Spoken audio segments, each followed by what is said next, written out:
이번 주는 수업 이렇게 진행을 할 거고, 일단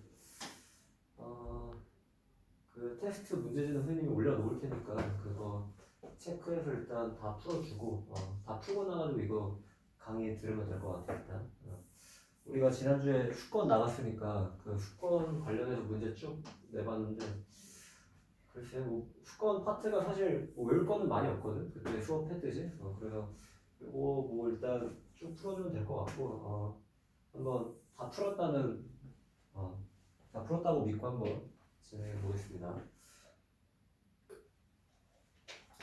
자, 1번부터 일단. 자, 우리가 그때 수업할 때 했었지 이거 계속. A, B, C가 이렇게 있다고 하면은, 자, A랑 2.8% 이게 뭘까? 가장 적은 비율이 단수겠죠. 상대적으로 적은 거. 그리고 제일 많이 분포하고 있는 건 당연히 바다를 담당하고 있는 해수. 자, 그래서 제일 큰 범위의 해수가 일단 A 쪽에 들어가고, 자, 그리고 B는 뭘까? B. 담수에 우리가 세 가지 종류가 있었지? 그때. 제일 담수 중에서 많은 거 뭐였지? 빙하였고, 그 다음으로 많았던 게 지하수, 그리고 제일 적었던 비중이 여기 나와 있는 하천수랑 호수였겠죠. 자, 그러면은 일단 우리가 문제는 A에 해당하는 거 고르는 거니까 그냥 당연히 4번 찍고 넘어가주면 되는데, 이제 우리가 A만 물어볼 게 아니라 시험에서는 뭐 B를 물어볼 수도 있고 C를 물어볼 수도 있고, 혹은 하천수 호수 이거를 뭐 D로 해가지고 이렇게 물어볼 수도 있으니까 원그래프에서 각각 어떤 거 해당하는지 그거는 무조건 알아야겠죠. 그래서 일단 이렇게 해주면 되고, 어쨌든 담수 세 가지 종류 있는 거 무조건 기억해 주시고, 그래서 1번은 4번 찍고 넘어가주면 됩니다. 오케이? 자, 그래서 밑에 내려가 보면 이제 2번 그림에 대한 설명을 옳지 않은 거, 이거 이제 그림에 대한 설명이니까 A, B, C가 뭔지를 다 알아야지 우리가 이거 선지 고를 수 있겠지. 자, 봅시다. A는 짠맛이 난다. A 뭐였지? A가 해수. 그리고 B가 뭐였지? 아까 위에서 했듯이 담수 중에 제일 많은 빙하. 그리고 그 다음으로 많았던 게 C가 지하수였으니까 일단 이거 써놓고 풀어봅시다. 자, 1번 A는 짠맛이 난다. 해수, 바닷물이니까 당연히 짠맛이 나는 거 맞겠죠. 자, B는 고체로 되어 있다. B, 뭐니 이거? 쉽게 얘기하면 얼음 덩어리, 얼음이 고체 상태죠. 그래서 2번도 맞는 말. 오케이? 자, 3번 B는 주로 남극에 분포한다. 남극에 분포할까? B? 우리가 그때 이거 했었지. 빙하가 극지방에서 분포한다. 자, 극지방은 뭐였지? 우리가 지구 이렇게 해놓으면 이쪽이랑 이쪽 제일 끝쪽이라고 했지? 이거 그러면은 뭐 남극 쪽에 분포하는 거 맞겠죠? 남극도 극지방 중에 하나니까. 자, 4번 C는 주로 수자원으로 이용된다. 수자원이 뭐였지? 수자원 우리가 이용할 수 있는 거였죠. 이용할 수 있는 거. 자, 이용할 수 있는 물 자원을 우리가 수자원이라고 하는데, 자, 우리가 그때 빙하랑 지하수랑 호수, 하천수 요 세 가지 중에서 제일 많이 쓰이는 게 뭐라고 그랬지? 수자원 중에서 바로 이용 가능한 거 거의 다 호수랑 하천수라고 그랬죠. 대부분. 그리고 지하수는 어쩔 때? 가뭄이 아주 극심할 때, 가뭄이 엄청 심하게 들 때 지하수까지 끌어당겨서 우리가 쓰는 건데, 그냥 호수랑 하천수는 평소에 쓰는 거니까 제일 많이 쓰는 거. 빙하는 우리가 물리적으로도 갖고 오기가 어렵죠. 빙하를 갖고 와가지고 대륙지방에서 쓴다는 거는. 그래서 일단 C가 뭐였죠? C가 지하수였으니까 C가 자주 이용되진 않죠. 주로 이용되는 게 아니라 가끔씩 이용된다는 게 맞으니까 C가 아니라, 만약에 이 자리가 C가 아니고 호수랑 하천수를 얘기하는 뭐 D 이랬으면은 4번이 맞는 거겠지만, 요거는 지하수를 지칭했기 때문에 틀린 거. 그래서 답은 4번이고, 5번 뭐 B랑 C는 담수다. 이거는 뭐 너무 당연한 거니까 일단 넘어가고요. 일단 1번, 2번. 그래서 일단 제일 기본적이니까 이거 좀 표시해 두고 A, B, C 원그래프 각각 파악하는 거 해주시면 되고, 다음 문제가 3번. 자, 3번은 우리가 그때 연우가 이거 뭐 수행으로 나온다고 그랬던 것 같은데 뭐 잘했나? 수행들은? 어쨌든 3번 약간 수행이랑 비슷하지 않을까 싶어서 갖고 왔는데 봅시다. 수조에다가 물을 채워놓고, 자 여기 수조인데 물을 막 채워놨어. 그 다음에 온도계를 빠뜨린 깊이가 다 달라 지금. 그리고 온도계 처음 온도 수정한 다음에 나랑 다 과정을 거친 다음에 얘네가 어떤 변화를 갖게 되냐, 그거 물어본 거거든 지금. 자 근데 우리가 깊이 생각하면 또 나와야 되는 개념이 있죠. 또 세 가지. 혼합층, 그리고 수온약층, 심해층. 요거 떠올려야 돼 일단. 자 봅시다 한번. 나 수면 위쪽에 가열장치. 자 가열장치를 하게 되면 가열이 뭐야? 온도를 높이는 거죠. 온도 높이는 거. 이거를 가열시켰는데 온도를 측정해가지고 각각 표시해 놓은 거야. 그래프에서. 자, 다 가열장치를 켜는 상태에서 부채는 뭘 일으키죠? 바람을 불러 일으키겠죠. 그래서 바람이랑 온도가 얘네한테 어떤 영향을 미치냐, 이걸 물어본 건데 봅시다 일단. 자, 쭉 봐서 선지 중에서 일단 나랑 다 그래프를 골라줘야 되는데, 자 여기서 나 같은 경우에는 뭐였지? 뭔 과정이었지? 가열 장치로 가열을 시켜줬지. 자 가열시키면 어떻게 된다고? 온도가 올라가는데, 자 지금 온도가 어느 온도가 올라가는지 우리 했던 거 그때 따지고 보면 표층 수온의 온도가 올라간 거라고 볼 수 있겠죠. 표층이 뭐였어? 표층. 바다가 이렇게 쫙 있으면, 요 부분, 제일 위에서 태양 빛을 딱 받는, 요쪽을 우리가 표층이라고 그랬죠. 자, 그러면 우리가 지금 수면에다가 가열장치를 비춘 거니까 표층 수온 나타나는 걸 볼 수 있겠지. 자, 그러면은 표층 수온은 깊이가 가장 얕은 부분이니까 1번부터 5번까지 중에서 일단 수온이 일단 기본적으로 조금 오른쪽에 높게 표시가 되어 있어야겠죠. 가열을 시킨 거니까. 그래서 나가 일단 뭐 이렇게 표층 수온이 적은 것들은 일단 3번이나 5번 같은 것들 일단 빼야겠죠. 수온 가지고 보는 거니까. 자, 그래서 1번, 2번, 4번 같은 경우에는 지금 표층 수온, 나의 표층 수온이 높게 자리 잡고 있는 걸 볼 수가 있는데, 자 1번을 보면은 얘가 일단 표층 수온은 일단 높은데 가면 갈수록 지금 우리가 전혀 본 적 없는 그래프가 나오죠. 보통 우리가 층을 나눌 때 보면은 혼합층, 수온약층, 그리고 심해층 이런 형태로 보통 분포하게 되는데, 얘는 지금 그냥 밑으로 쭉 내려가고 있죠. 지금 전혀 우리가 알고 있는 형태가 아니기 때문에 1번도 틀린 거. 자 그럼 2번 아니면 4번인데 이건 이제 더 봐야겠죠. 이거 2번, 3번은. 자 다는 뭐였지? 바람을 불러 일으킨 거였죠. 바람. 자 바람 불러 일으킨 거 어떤 거? 랑 관련이 있을까? 바람의 세기가 세지면 세질수록 어떤 얘기 했었지? 혼합층의 두께가 두꺼워진다는 얘기 했었죠 그때. 자 그러면은 혼합층이 뭐야? 우리 아까 이렇게 그래프 쫙 그렸다고 했을 때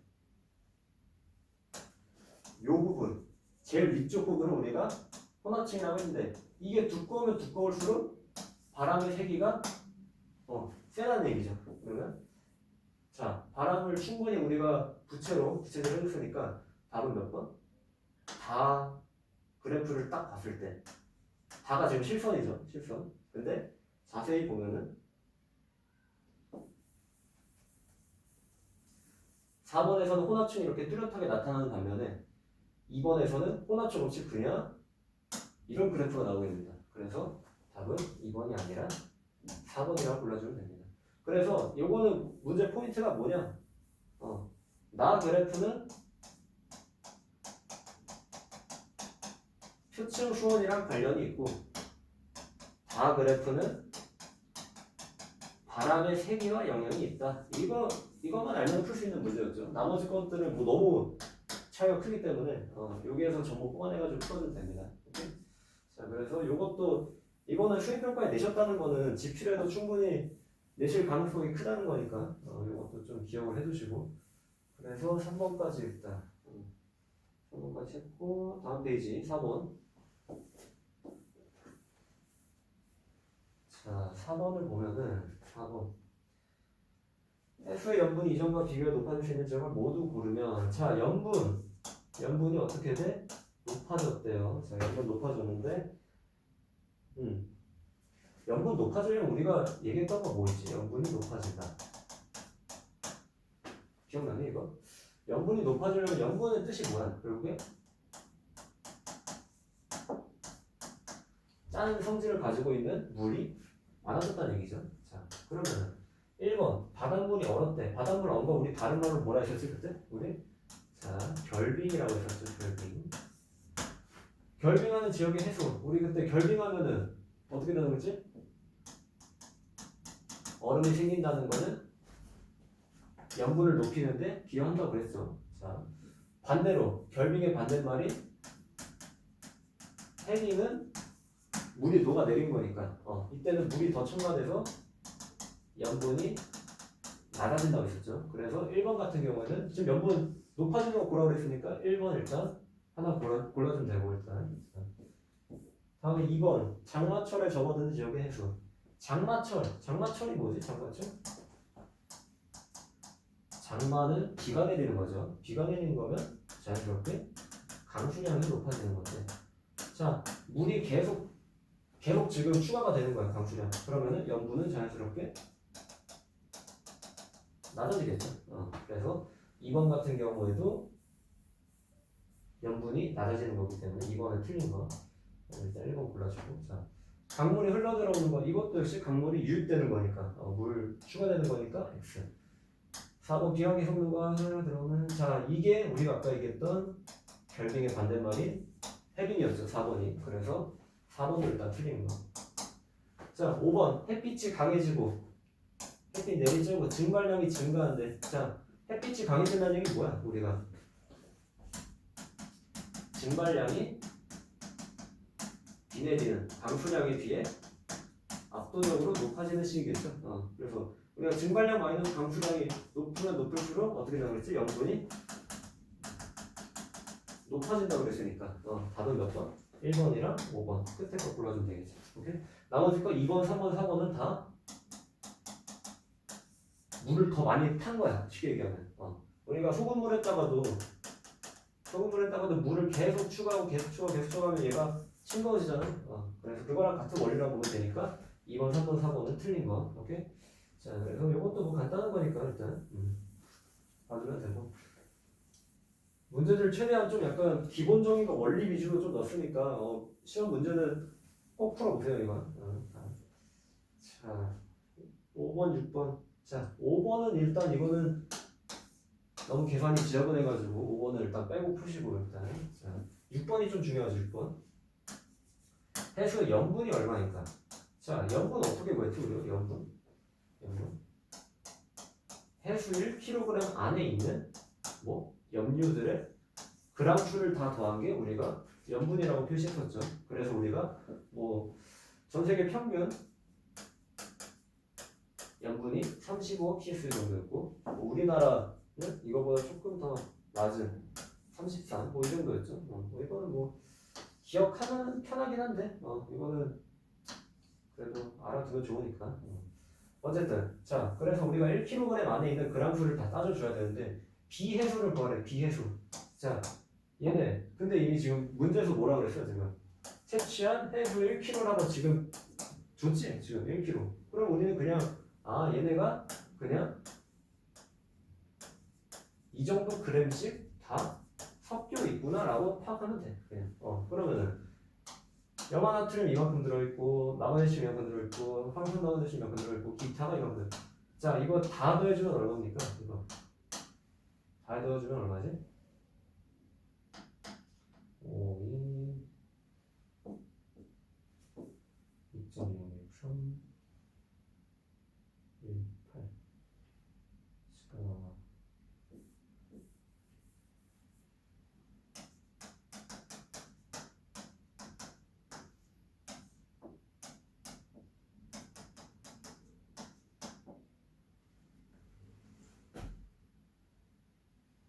다 더해주면 31.08 TS가 나오겠죠. 그냥 이거는 1kg라고 얘가 문제로 줬으니까 우리가 이 염분의 정의를 네가 알고 있니? 지금 이걸 물어본 거야 지금. 1kg 안에 얘가 얼마큼 들어있냐? 그거 물어본 게 염분이기 때문에 문제를 잘 읽었다면 그냥 땡큐하고 다 더해주면 되겠죠. 오케이? 그래서 답은 2번. 5번 같은 경우에는 그냥 기대 관계로 풀면 되긴 하는데 이게 계산이 너무 지저분할 것 같아가지고 일단 한번 해볼 사람 해보고 답지 보내줄 테니까 나중에. 자, 그렇게 풀어주면 되는 문제고. 7번 봅시다. 7번. 다음 설명은 어떤 수자원의 용도를 나타낸 것입니까? 자, 수자원 용도 이거는 뭐 사실 중요도를 따지면 조금 다른 것보다 낮긴 한데 그래도 어쨌든 개념이니까 한번 보고 갑시다. 자, 하천의 형태를 유지하고 환경 보호를 위해 필요한 물. 자, 환경 보호가 뭐야? 환경 보호. 우리가 환경을 정상적인 상태로 어떻게 계속 유지시키는데 필요한 물이라고 돼 있죠. 자, 유지시키는데. 그럼 이거 이름부터가 일단 직관적으로 딱 유지용수라고 찍고 넘어가려면 제일 베스트긴 한데 뭐 나머지 거는 농업용수, 공업용수, 생활용수, 발전용수 이거는 다 의미들을 알죠. 이거는. 자, 그래서 요거 유지용수가 조금 낯설 수 있는데 일단 문제나 이런 데도 거의 다 유지라는 단어가 들어가고 우리가 좀만 생각하면 이게 환경보호가 정상적으로 환경을 유지하려는 어떤 목적을 가지고 있기 때문에 유지용수라고 찍고 넘어가도 될 것 같습니다. 농업이랑 공업 이런 거는 뭐 너무 이름부터가 직관적이라 이건 앞에 거 한번 읽어봐 주시면 될 것 같고 넘어가겠습니다. 지금 그러면 8번이랑 9번, 10번 봅시다. 8번 염분에 영향을 미친대요. 그랬을 때 높은 바다 가랑 낮은 바다 나. 자, 염분이 가장 높대. 우리 지금 X축은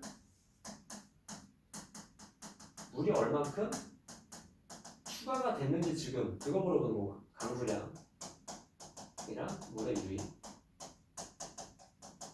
그리고 Y축은 증발량.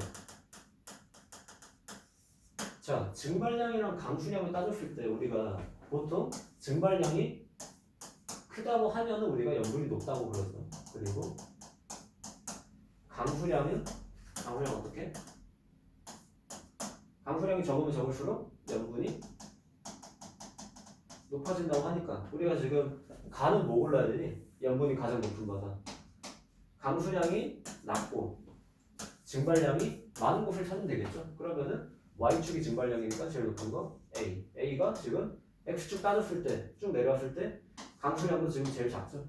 그래서 가는 A로 골라주면 되니까 3번, 4번, 5번은 다 지워버리면 되겠죠. 오케이. 자, 1번이랑 2번만 남는데 뭐 이것만 봐주면 되겠죠. 염분이 가장 낮은 거. 자, 이건 그냥 그대로 뒤집으면 되죠. 그러면은 얘랑 대척점에 있는 2가 얘가 지금 강수량은 제일 많은데 X축에선 제일 큰 값을 가지고 있고 Y축으로 봤을 때는 D랑 똑같이 가장 낮은 값을 가지고 있기 때문에 정답은 A, 이렇게 2번 물어주면 되겠죠. 오케이? 자, 그래서 8번은 뭐 무난한 거였고요. 이것만 알고 있으면 증발량, 강수량. 자, 9번, 10번. 9번, 10번도 뭐 간단한 거니까 쭉 봅시다. 9번은 뭐 가장 많이 사용하는 분야는 가이다. 자, 가가 뭔데? 농업용수. 우리나라 농업에서 제일 많이 사용한다고 그랬죠. 그래서 1번 맞는 거.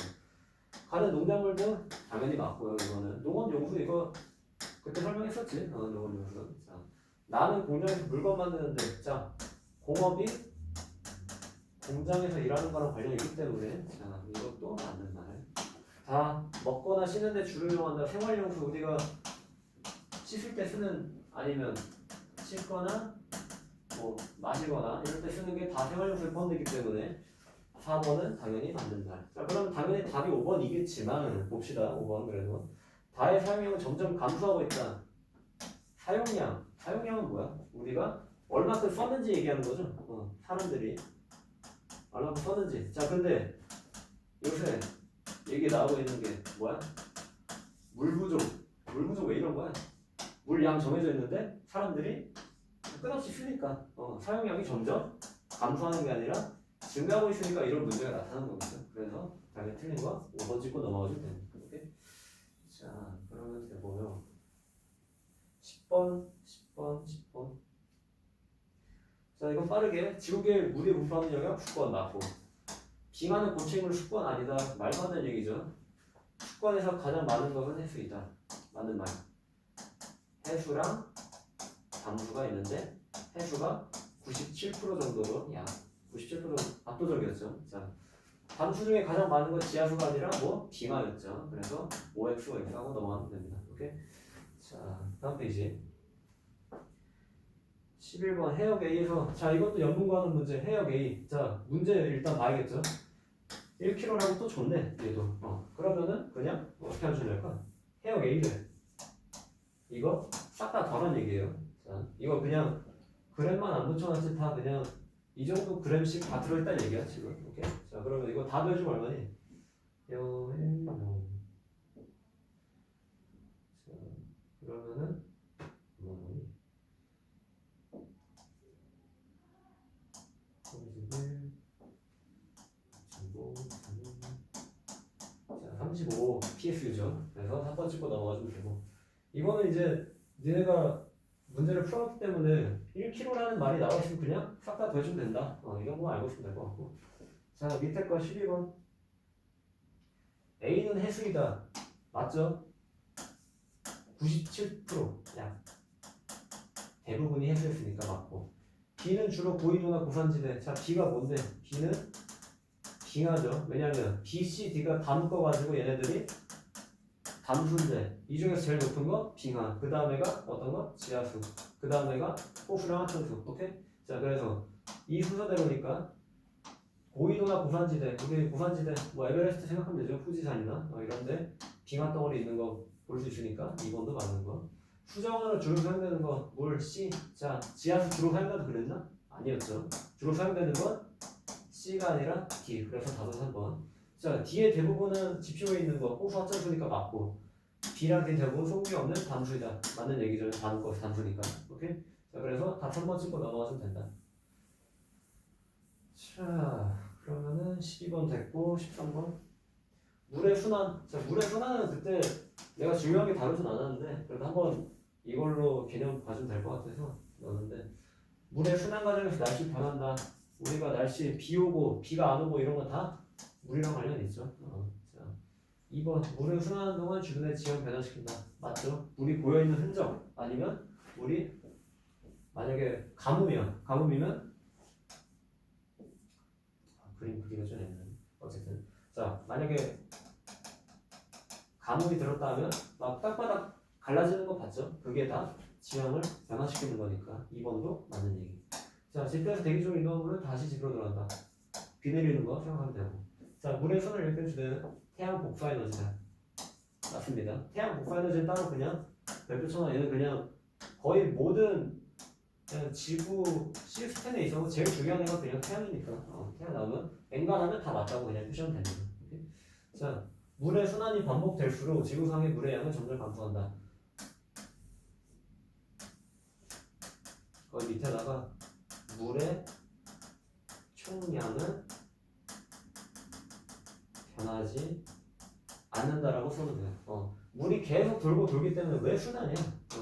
왜 순환이야? 얘네들이 잃지 않고 계속 보존되면서 총량은 변하지 않게끔 왔다 갔다 하는 거니까 변하지 않는다라고 보면 되겠습니다. 그래서 점점 감소하는 게 아니라 일정하다라고 해야 맞는 거라 답은 5번. 오케이? 자 13번까지 했고 다음은 14번 자, 물의 오염을 방지하기 위한 방법을 옳지 않은 건 환경 오염 감시해야 된다. 뭐 맞고요. 뭐 윤리적인 내용이 많아서 일단 빨리빨리 넘어가고 정화 작업해야 되는 거 맞고. 오염된 하천수를 지하에 매장한다? 오염됐는데 지하에 딱 매장하면 되겠니 이게 상식적으로. 그치? 오염된 하천수는 우리가 재사용하기가 어렵습니다. 자, 그래서 지하에 매장하는 게 아니라 따로 어떻게 처리를 해줘야겠죠 이거는. 그래서 답은 4번 찍고 넘어가시면 됩니다. 15번 우리나라의 수자원 이용 농업용품 사용량 가장 많은 거 맞죠? 니은 문명의 발달과 인구 증가로 해물의 사용량이 증가하고 있다. 당연히 맞는다. 왜 맞지 이거? 생활용수가 늘어나는 건 사람들이 물 수입이 많아진다는 얘기죠. 그래서 이거는 맞는 얘기. 자, 우리나라의 수자원으로 주로 사용되는 것은 해수와 빙하. 이거 계속 나오지 이거. 수자원으로 주로 이용되는 거. 주로 이용되는 거. 무조건 뭐다? 하천수랑 호수. 얘네 골라주면 됩니다. 지하수는 어쩔 때만 가뭄일 때만 가끔씩만. 오케이? 그래서 이거는 디귿만 틀린 거니까 답은 3번 짚고 넘어가면 됩니다. 오케이? 자, 그러면 16번. 아까 이거 물 순환 나온 거죠. 자, 물은 대부분 강과 호수에서 증발한다. 자, 증발을 하려면 일단 물이 많이 있어야 되지 않을까요? 증발을 많이 시키려고 한다면. 자, 근데 강과 호수는 뭐야? 호수, 하천수, 얘네 담수죠? 근데 담수가 얘네가 차지하고 있던 전체 비율 생각나니? 물 분포도 중에서 0.0 몇 프로밖에 안 돼요, 얘네는. 근데 얘네가 대부분 여기서 증발할까? 물들이? 아니겠죠. 물은 어디에 제일 많이 있니? 물 전체의 97%를 차지하고 있는 어디? 해수. 즉 바다에서 증발이 제일 많이 일어나겠죠. 그래서 강과 호수가 아니라 바다라고 해줘야 되기 때문에 답은 바로 1번 골라주면 됩니다. 나머지 거는 다 했던 내용이라 일단 패스할게요. 자, 그리고 다음 페이지 17번. 아프리카 킬리만자로. 이거 킬리만자로인지 뭔지 몰라도 됩니다. 일단 이런 산이 있는데 이런 산이 어쨌든 지금 빙하가 쌓였죠. 빙하가 쌓였다는 얘기는 이 산이 뭔지 몰라도 고지대에 위치한 산이라는 거 우리가 알 수 있겠죠. 이 산 이름을 몰라도 킬리만자로는 몰라. 빙하가 있으니까 일단. 근데 빙하 면적이 이때에 비해서 시간이 흐른 후에 빙하 면적이 줄어들었네 지금. 자, 빙하가 뭐죠? 빙하는 당연히 얼음 덩어리죠. 자, 근데 얼음 양이 줄어들었대. 이건 너무 당연하지. 얼음이 없어졌대. 왜 없어져? 온도가 올라서 얼음이 녹았으니까. 녹았으니까 없어지는 거죠. 그래서 답은 그냥 기온 증가 3번. 뭐 습도니 뭐 아니면 뭐 식생 이런 거 말에 그냥 현혹될 필요가 없어. 그냥 단순하게 생각해. 이런 거는 문제 만약에 나온다고 하면은. 그래서 이거는 3번 찍고 넘어가시면 됩니다. 쉽죠 여기. 자, 그리고 18번 계속 나와. 담수 중에서 두 번째로 양이 많다. 자, 뭐였죠?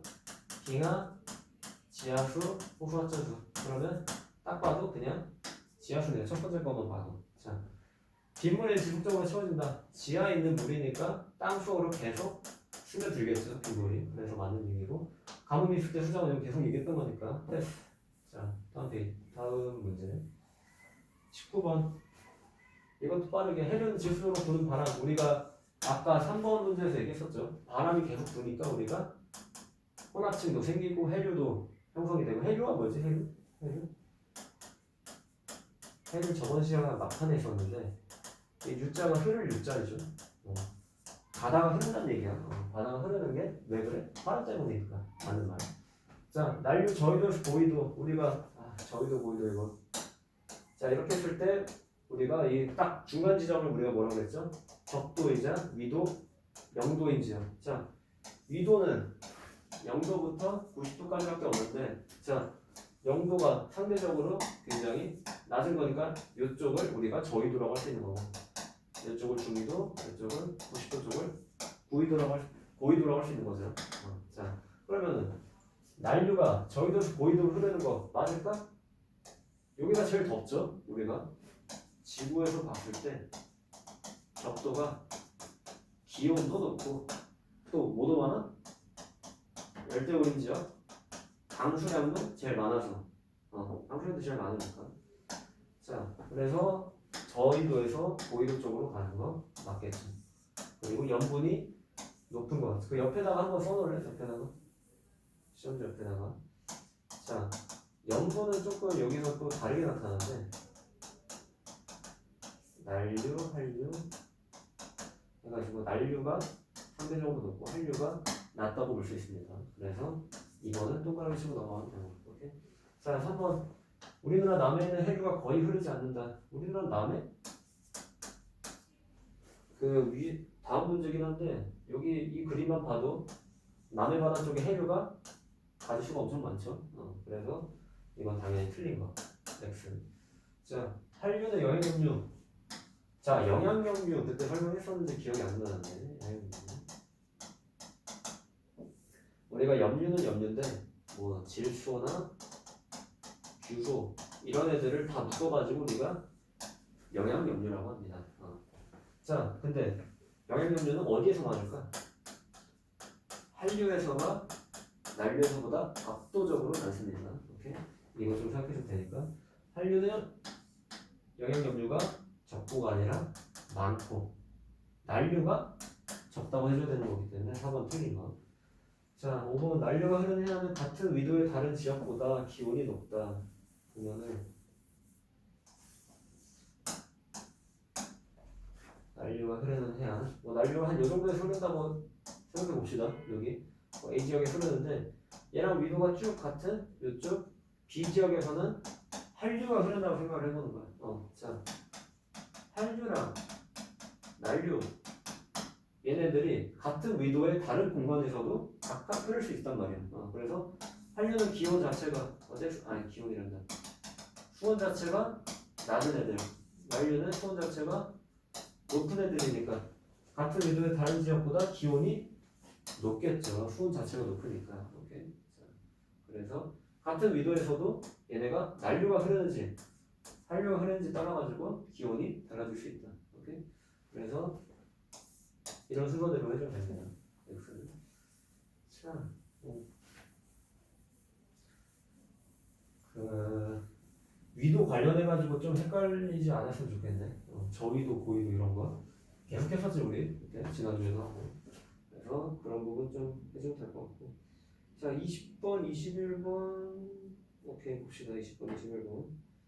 자, 20번 그림에서 우리나라 부근 해류의 기호와 이름을 올바르게 짝지은 것을 고르시오.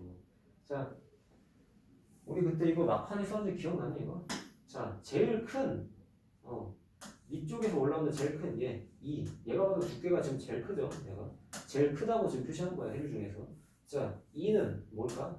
우리 프로시오 해류라고 불렀죠. 프로시오 해류. 얘에서 파생된 거야. 뭐가? 우리나라에 흐르는 난류들. 자, 난류가 뭐였죠? 따뜻한 흐름.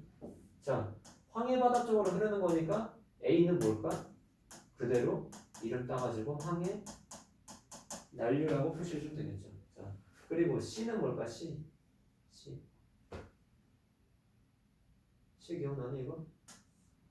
C는 동안 난류입니다. 왜 동안 난류지? 한국의 동쪽에서 흐른다.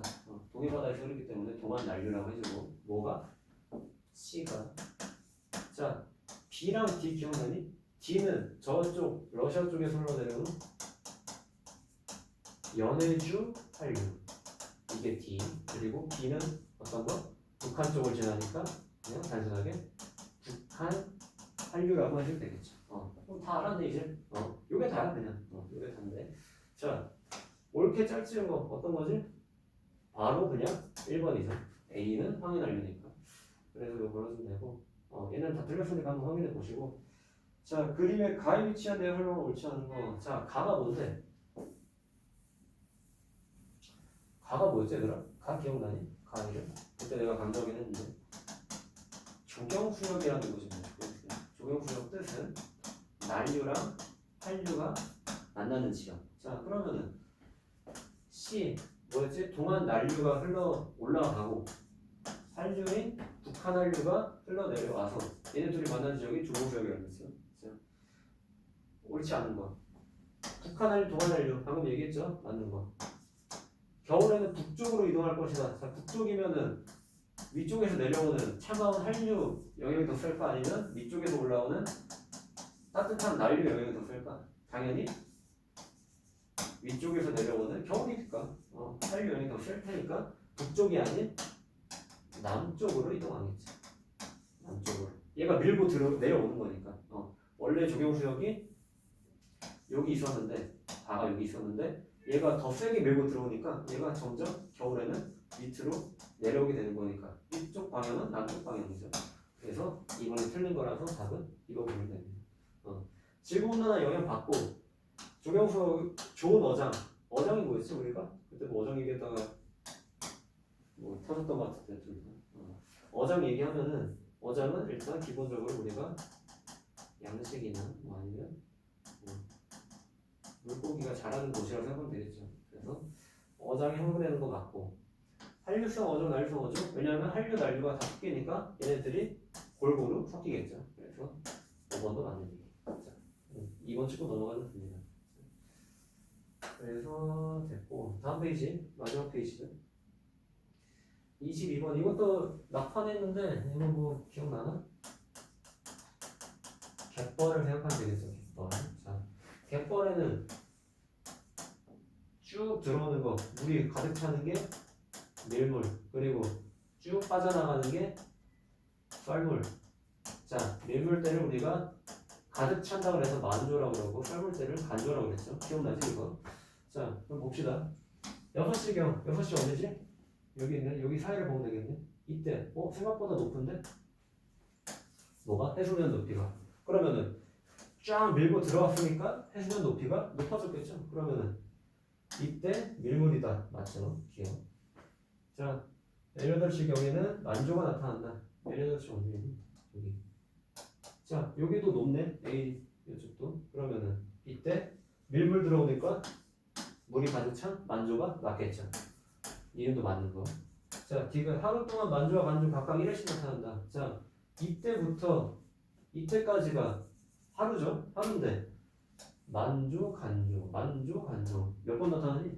각각 2회씩 나타나겠죠. 그래서 1회가 아니라 2회로 고쳐주면 됩니다. 그래서 기억 니은 답해가지고 3번. 오케이? 자, 그래서 요거는 뭐 한 번에 하고 내실 수 있을 것 같아 충분히. 이거는 그래서 이것도 공부해 주시고. 자, 다음 페이지가 아니라 다음 문제죠. 해류에 관한 설명으로 옳은 것만. 자, 우리 아까 해류 계속 했었죠. 뭐 프로시오부터 해가지고 뭐 동안 난류, 황해 난류 이런 거. 자, 일정한 방향으로 흐르는 해수의 흐름 맞죠? 우리가 U자가 뭐라고 그랬어요? 흐를 U자라고 그랬으니까 해수의 흐름 맞고. 자, 난류랑 한류 당연하죠. 따뜻한 거랑 차가운 거 단순하게. 자, 우리나라 주변에서는 한류만 흐른다? 자, 절대 아니죠. 일단 우리가 지금 계속 배운 게 난류까지 묶어서 배웠는데 우리나라 주변에서 이것만 흐르겠니? 아니죠. 아까 우리가 외우고 있으면 이런 거 절대 낚이지 않을 테니까 답은 몇 번? 3번입니다. 오케이? 옳은 것만 고르는 거니까. 자, 라스트. 전 세계 해양에서 표층 염분의 평균값이 약 35지만 특정 해양에서는 이거보다 클 수도 있고 작을 수도 있대. 근데 염분이 상대적으로 높게 나타날 수 있는지요? 자, 우리가 첫 페이지에 썼던 것 같은데 결빙과 해빙을 좀 다시 기억을 해보자면 결빙은 얼음이 생기는 거, 해빙은 얼음이 녹아서 물이 생기는 거. 자, 그러면 해수의 결빙이라고 하는 거 얼음 생기면 우리가 염분 어떻게 나올지 높아지고 물 추가되면 염분은 낮아진다고 그랬죠. 그래서 기억은 낮는 거. 우리가 높게 일어나는 거 고르라고 했으니까 이쪽 케이스들을 쭉 골라줘야겠죠. 자, 강수량에 비해 증발량이 많은 지역. 강수량 비해 증발량이 많은 지역. 뭘까? 강수량이 뭐야? 비가 내려가지고 물이 추가되는 정도를 나타내는 거니까. 강수량이 적으면 적을수록 당연히 염분은 높아지겠죠. 증발량이 반대로 높아지는 거니까. 그래서 니은도 유입이 된데 유입이 뭐야? 그냥 다른 말로 추가된다는 거니까. 물이 추가되면은 당연히 어떻게 했어? 염분이 낮아지겠죠. 그래서 디귿번 빼고 기억 니은만 골라서 3번 골라주면 됩니다. 오케이. 자, 우리가 지금 계속 했던 내용이 지금 수권에서 뭐 염분 그리고 또 뭐 있니? 물 분포 어떤 거? 뭐 해수, 담수, 뭐 지하수, 하천수, 빙하 이렇게 해가지고 수임새 같은 거 그런 것도 물어봤고 수자원 관련해서 그리고 문제는 많이 안 나왔지만 혼합층이랑 수문역층 이것도 아까 한 문제 나온 거긴 하지만 그것도 꾸준히 봐줘야 됩니다. 그래서 수권은 일단 이 정도 이 정도로 하고 다음 주에 니네 오면은 그냥 한번 정리만 할게 다시 수권 내신 들어가기 전이니까 이렇게 하고 오케이 잠깐 끊었다가 가겠습니다.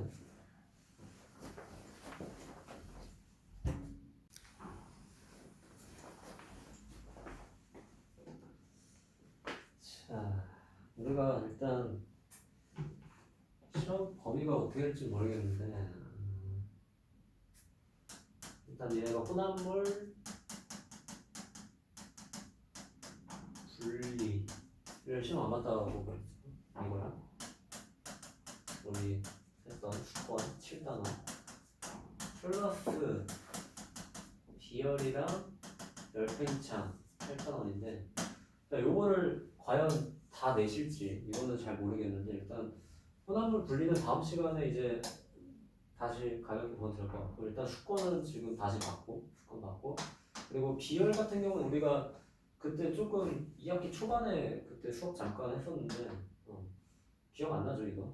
비열을 그래서 일단 오늘은 이거 가지고 조금 수업을 다시 리마인드 시키는 방향으로 갈 거고 혹시 뭐 수과 관련해 가지고 조금 이해 안 되고 이런 게 있다 그러면 클리닉 신청하시고 금요일 날에 그러면 될 것 같고 일단 비열이랑 열팽창 좀 다시 해봅시다 오랜만에. 똑같은 책으로 볼 거니까 이거 그때 선생님이 뽑아준 프린트 있는 사람들은 그냥 그걸로 보고 만약 없다 하면은 선생님 파일 보내준 거 보고 같이 띄워놓고 영상 보면 될 것 같아. 자 우리가 그때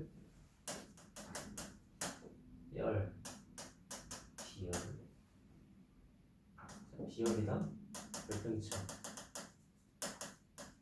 단원에서 이거 기억나는 거 있니? 자 일단 우리가 비열이랑 열팽창 나 좀 있다고 보고 열부터 봅시다. 열이라는 근본적인 거부터. 열이 난다라고 하면 우리가 보통 온도가 높아졌을 때 이거를 얘기하죠 보통. 근데 온도가 뭐야 이렇게 온도가 뜨겁고 차가운 정도를 나타내는 거죠. 근데 열을 받았다 이런 거는 온도가 낮아진 게 아니라 보통 올라갔다라고 표현을 하겠죠. 그래서 우리가 밑에 거를 보면은 온도 낮은 거, 온도 높은 거, 이들 온도가 훨씬 높은 상황인데 이때 우리 기억나니 이거 물체를 구성하고 있는 어떤 작은 입자들이 작은 미세한 입자들이 온도가 낮을 때는 어때? 얘네들이 움직임이 둔해 굉장히 느려가지고 서로 막 충돌할 것 같지도 않고 그냥 느긋하게 움직이는 반면에 온도가 높은 물체들은 입자들이 막 이렇게 사방팔방으로 얘네가 활발하게 움직이는 거 이거 차이점 기억나니 이거? 온도 높아지면 활발해지는 거 이거 좀 기억해두고 자 온도가 높아질 때 이렇게 되는데 온도가 높을 때 즉 열이 났을 때 한번 봅시다. 열이라는 거는 보통 우리가 방금 얘기할 때 열이 높은 거는 온도가 높은 상황에 여건이 있다고 그랬죠. 자, 온도가 높은 곳에서 그냥 한쪽만 계속 높기만 하면 어떻게 돼? 비정상적인 상황이죠. 온도가 높은 곳에서 온도가 상대적으로 낮은 곳으로 열을 이동시켜줘야지 고르게 분배하겠지. 그래서 우리가 그때 열의 이동 방법을 보는데 이거 중요하죠. 열의 이동 방법. 우리 그때 세 가지 봤었는데 전도, 대류, 기억이 나실까요? 이거? 이거 뭐 그때 많이 반복하긴 했는데 뭐 까먹었을 것 같아. 일단 다시 봅시다. 전도라고 하면 전도 기억나나? 전도는 뭐랑 관련 있었지? 고체에서 서로 맞닿아 있는 애들끼리 열을 이동시키는 방법이 전도라고 우리가 기억을 했었죠. 차례차례 넘겨준다. 차례차례. 차례를 시켜서 얘한테 연속적으로 차례를 지켜서 넘겨주는 게 우리가 전도 방식이라고 배웠었죠. 네. 자, 전도 밑에 거 케이스를 자세히 봅시다. 그림으로. 자, 지금 얘가 뭐 하고 있니? 양초 태우고 있는 게 뭐야 이거? 가열하고 있죠. 열을 추가한다. 자, 입자 운동 활발하게 해주는 거 우리 기억나지? 방금 위에서 봤던 거. 온도가 지금 가열시키니까 온도가 어떻게 되겠어? 높아지지? 그러니까 입자들끼리 운동이 활발해지고. 자, 했어. 그러면은 입자가 활발해지니까 운동을 본격적으로 해야겠죠. 어떻게? 차례대로 열을 전도시키는 거. 오케이? 자, 이거 지금 뭐야? 이게 고체를 이루고 있는 입자들이야. 고체. 자, 그러면은 여기서부터 가열을 시켰으니까 얘네들이 점점 열을 전달을 시키는 거지. 차례대로 활발해지는 거. 네? 온도가 높아졌습니다. 자, 케이스 뭐 그때 우리 기억나는 거 있지 이거? 펄펄 끓는 국에다가 국자 집어넣었을 때 어떻게 돼? 국자가 만약에 손잡이까지 금속이면은 얘를 어느 순간에 딱 만졌을 때, 손잡이 만졌을 때 얘까지 뜨거워지겠죠? 손잡이까지, 손잡이 파트까지. 여기만 담그고 있었는데도 왜 그런 거야? 국을 푸는 요 부분부터 손잡이까지 어떻게 열이 쭉 전달되는 거지 차례대로. 그걸 우리가 전도의 대표적인 케이스라고 봤었는데, 그래서 보통 우리가 냄비랑 프라이팬 같은 거 보면은 어떻게 그 음식 닿는 부분 말고 손잡이 파트는 보통 열이 전도되지 않는 어떤 재질로 만들어? 플라스틱 재질로 만들죠. 그리고 우리가 딱 만졌을 때 뜨겁지 않아야 될 거 아니야? 그러니까 보통 플라스틱 가지고 손잡이 파트 만든다. 이거 좀 기억해두고. 전도는 요거 제일 뜨거운 국 생각하면 될 것 같습니다. 제일 많이 보는 케이스. 이렇게 될 것 같고. 자, 전도도 있었고 밑에 보면은 대류도 있었는데, 대류는 뭐 이거 기억나죠? 대류도. 자, 대류 예시 그때 얘기할 때 뭐 했었니? 대류는 지금 아까 우리 전도는 뭐랑 관련이 있었지? 고체랑 관련이 있었는데, 고체가 아닌 이거는 유체, 즉 액체랑 기체랑 관련이 있었죠. 얘는 액체 기체에서는 열을 어떻게 전달시키냐, 그게 대류였는데, 자, 우리가 액체랑 기체에서 다 공통적으로 나타나는 게 이게 뜨거운 유체는 위로 올라가고 차가운 거는 밑으로 가라앉는다. 이거 그때 했었죠. 우리가 그때 예시로 뭘로 들었냐면 에어컨을 예시로 들어. 에어컨이랑 뭐 난로 이런 거 기억나니 이거? 에어컨, 우리 학원에도 에어컨 지금 어디 붙어 있니? 천장에 붙어 있거든. 왜 천장에 붙였어? 에어컨 우리가 언제 틀지? 여름에 시원하려고 틀지. 시원한 찬 공기를 우리가 조금 느끼려고. 자, 찬 공기는, 찬 건 어떻게 했는데 유체들은, 찬 유체들은 가라앉는다 돼 있지. 위에서부터 천천히 훑고 내려오는 거예요. 그러면 밑에 우리가 있던 따뜻한 쪽에서는 다시 순환하면서 얘가 차가운 공기가 계속 뺑뺑이로 돌겠지. 그래서 이런 순환 과정을 겪기 때문에 우리가 이것도 대류의 예시라고 볼 수 있고, 난로 같은 거는 우리가 난로 같은 거 위에다가 설치하니? 안 그러죠. 만약에 난로를 에어컨처럼 위에다가 설치한다고 하면 위쪽만 계속 데펴지겠지. 밑에 쪽은 우리는 추워 죽겠는데, 그렇지? 그래서 난로랑 에어컨 어디다 설치하는지 그 방식도 조금 봐주면 될 것 같고, 대류의 대표적인 예시. 자, 뭐 여기는 뭐 이제 액체 관련해서 보면 액체도 똑같죠. 뭐. 액체. 우리가 지금 에어컨이랑 이거 난로 얘기한 거는 기체 관련해서 얘기했는데, 액체 관련해서는 어떻게 돼? 뭐 주전자 아니면 냄비 팔팔 끓일 때 밑에 쪽이 상대적으로 더 빨리 가열이 되겠죠. 그래서 뭐 니네 뭐 라면 끓일 때나 아니면 보면은 물이 계속 막 뽀글뽀글 끓을 때 왜 끓냐면 이 밑에 있던 가열된 물들이 위쪽으로 올라오고 이런 대류가 계속해서 일어나기 때문에 얘네가 표면까지 끓는 걸 우리가 볼 수 있는 거야. 그래서 냄비나 뭐 이런 거 끓일 때 케이스도 한번 봐주시면 되고, 대류는 뭐 케이스가 되게 단순합니다. 이런 거. 자, 그래서 대류라는 방식도 있었다. 액체랑 기체 관련해서. 자, 마지막으로 우리가 복사도 봤었는데, 복사. 그때 복사 얘기하면 보통 우리가 뭐 카피 그 복사랑 또 헷갈릴 수가 있는데 그런 게 아니라, 자, 열이 물질 없이 물질이라고 하면 중간에 어떤 열을 전달하는 매개체라고 볼 수 있겠죠. 매개체, 어떤 쉽게 얘기하면 도구. 물질을 이용해가지고 얘가 옮겨주는 게 아니라 고체, 액체, 뭐 기체 이런 거 관련해가지고. 근데 그런 게 아니라 얘가 그냥 열 그 자체가 직접 이동하는 거야. 그냥 어떤 도움도 받지 않고. 그래서 어떤 케이스가 있나 한번 보면, 우리가 아까 뭐 난로도 봤었고, 근데 난로가 우리한테 따뜻하게 해주는 원리를 좀 보면은, 난로에서 열이 파생이 되죠. 자, 그럼 이 열을 우리가 받아들여야 되는데 어떻게 받아들여? 우리가 뭐 만져서 받아들일 거야? 전도 같은 경우에는 우리가 지금 이 난로가 고체죠. 자, 고체에서 우리가 열의 이동, 전도 같은 경우에는 맞다 했을 때 우리가 직접 만져가지고 열을 느낀다 이랬었는데, 지금 이걸 난로 만지면 화성이죠 그냥.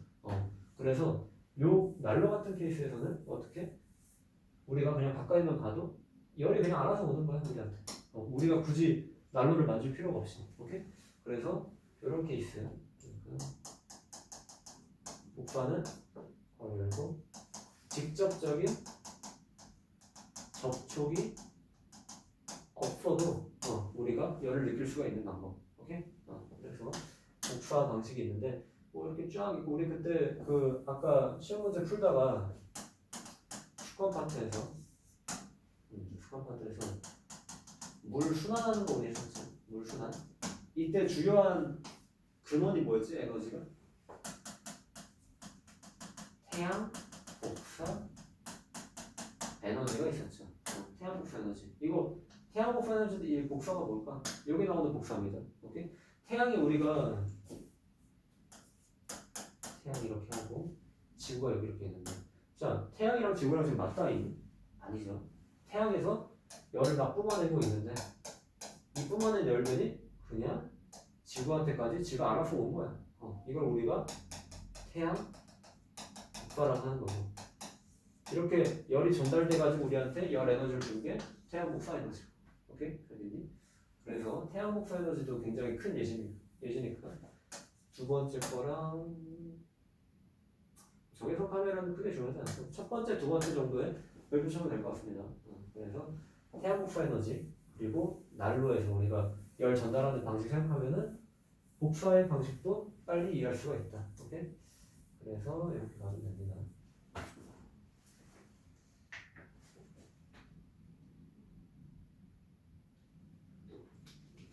그래서 다시 돌아가서 어쨌든 우리가 전도, 대류, 복사, 얘네 세는 어떻게 다른지, 그냥 얘네가 소수령이 없어도 시험 때 소수령이 물론 시험 때는 없지만 그래도 공부할 때 얘네 세 개가 어떻게 다른지 그 정도 얘네가 줄글로 좀 쓸 수가 있겠지.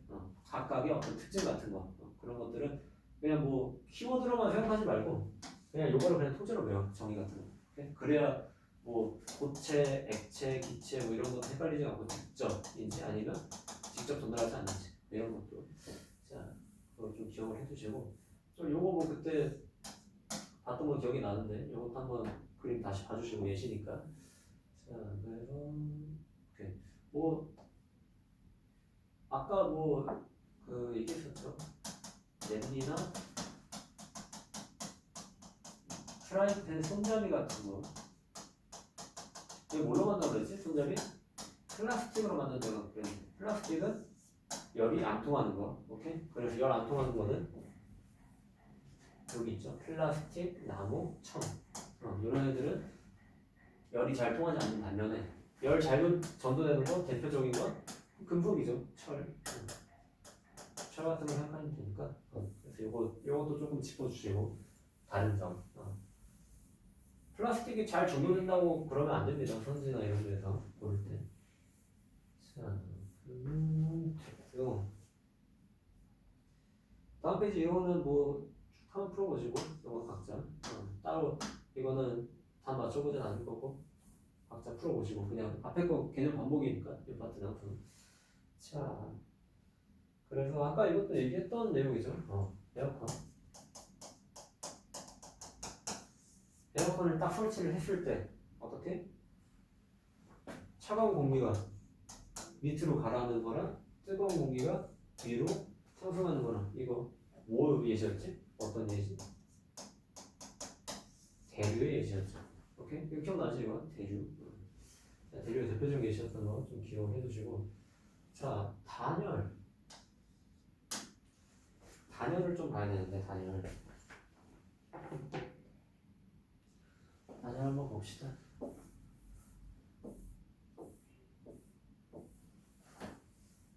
단열을 봐주면은 자, 보온병 그리고 주택의 이중 장력 스타일로펌 이런 예시들이 나와 있죠. 자, 단열이라는 말 단열을 쉽게 얘기하면 열을 어떻게 하는 거? 차단시키는 겁니다. 열을 통과하지 못하게끔. 자, 그럼 우리가 열 전달하는 방식이 뭐 있었지? 전도도 있었고, 대입도 있었고, 복사도 있었는데 이런 방식으로도 열을 전달하지 못하게끔 막는 게 뭐다? 단열이라는 개념이죠. 자, 보온병 한번 볼까? 보온병. 우리 보온병 어쩔 때 갖고 다니니? 보통 겨울에 추우니까 따뜻한 뭐 물이나 이런 액체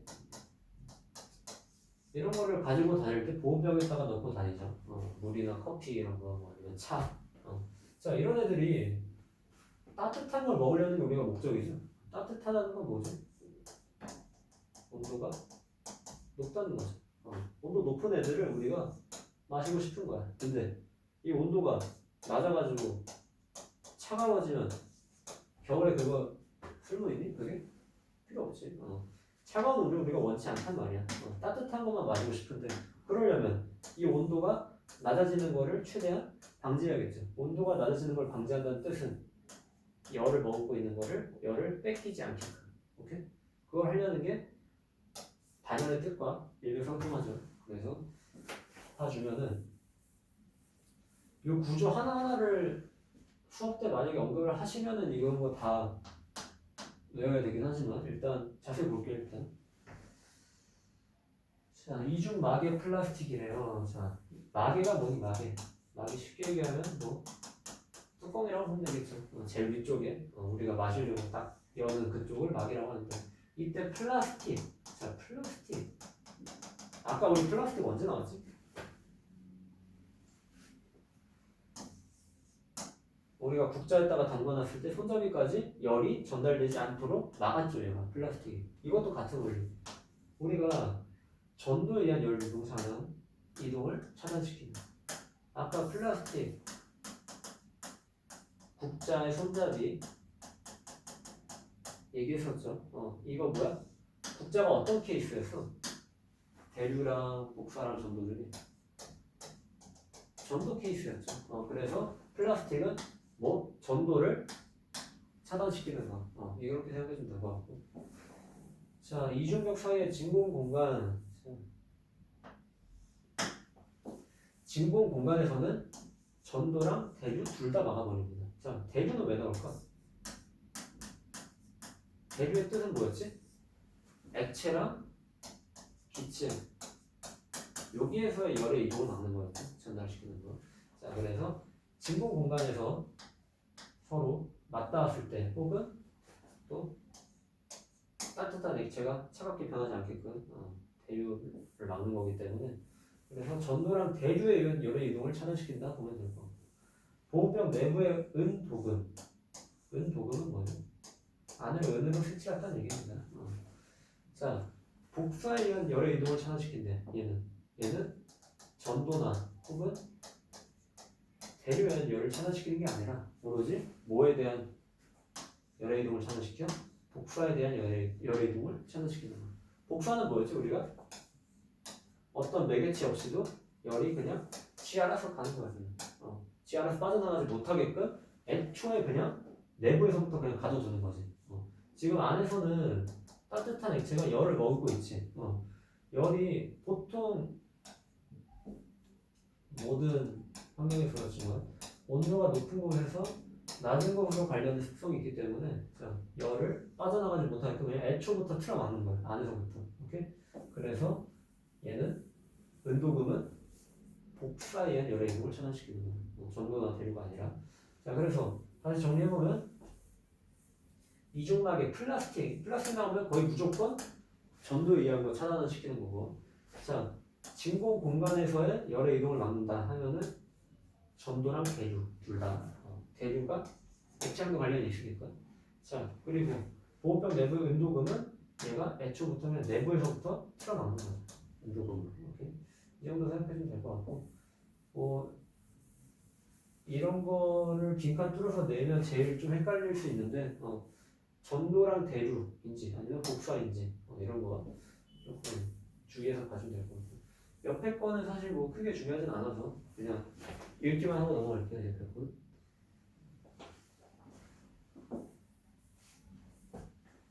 요거는 스타일로폼 만들어본 적 있니?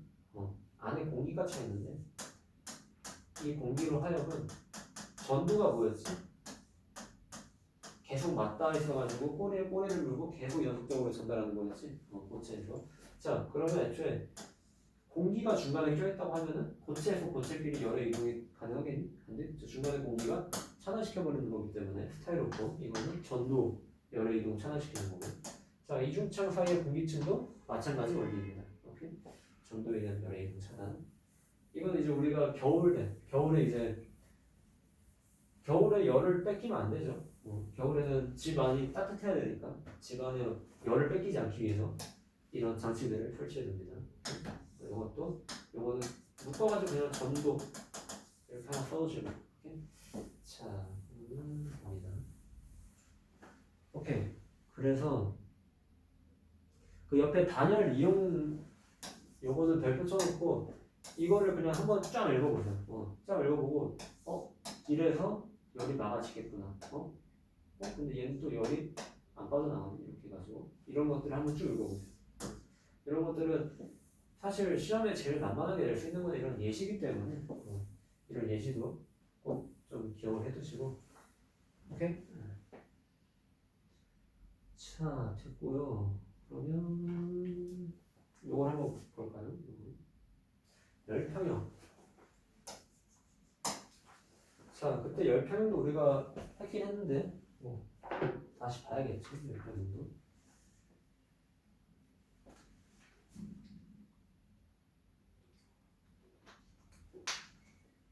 열평형 봅시다.